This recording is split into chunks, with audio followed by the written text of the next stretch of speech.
வீடே நெய்மணமா இருக்குடா.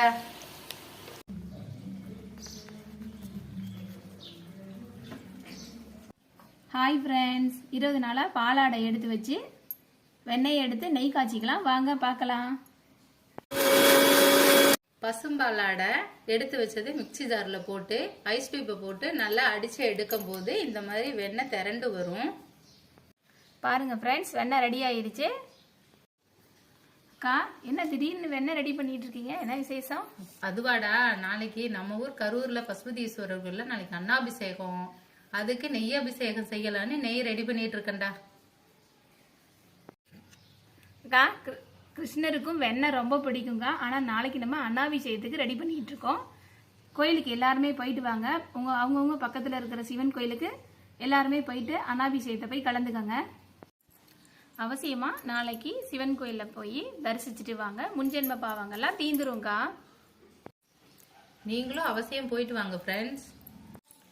அக்கா, வெண்ணெயெல்லாம் எடுத்ததுக்கு அப்புறமா பாத்திரம் இந்த மாதிரி ரொம்ப பிசு பிசுப்பா இருக்கும். அந்த நேரத்தில் சுடுதண்ணி காய வச்சு ஒரு 10 நிமிஷம் ஊற வச்சு தேய்ச்சி எடுத்தீங்கன்னா பளிச்சுன்னு ஆயிருங்கக்கா. ஒரு கடாயை வச்சு நம்ம உருண்டை பிடிச்ச வெண்ணெயெல்லாம் எடுத்து இதில் போட்டுக்குவோம். சூடு ஏற ஏற எப்படி உருகி வருது பாருங்க. இந்த மாதிரி வீட்டில் செய்கிற நெய்யை குழந்தைங்களுக்குலாம் கொடுக்கும்போது நல்லா ஆரோக்கியமாக இருக்குண்டாகணும். ஆமாக்கா, தோசைக்கு, பருப்பு சாதம், தக்காளி சாதம் எல்லா சாதத்துலையுமே போட்டு கொடுக்கலாம்க்கா.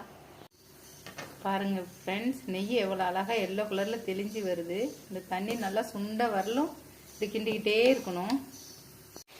பாருங்கக்கா, நல்லா கலர்ஃபுல்லாக சூப்பராக ரெடி ஆகிட்டே இருக்குது நெய். இந்த நெய் ரெடி ஆயிடுச்சு.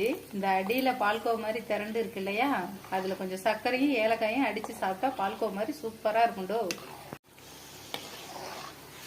பாருங்க, நல்லா செவந்து வந்துருச்சு. இப்போ அடுப்பை ஆஃப் பண்ணிட்டு முருங்கைத்தலையை போட்டுருவோம்.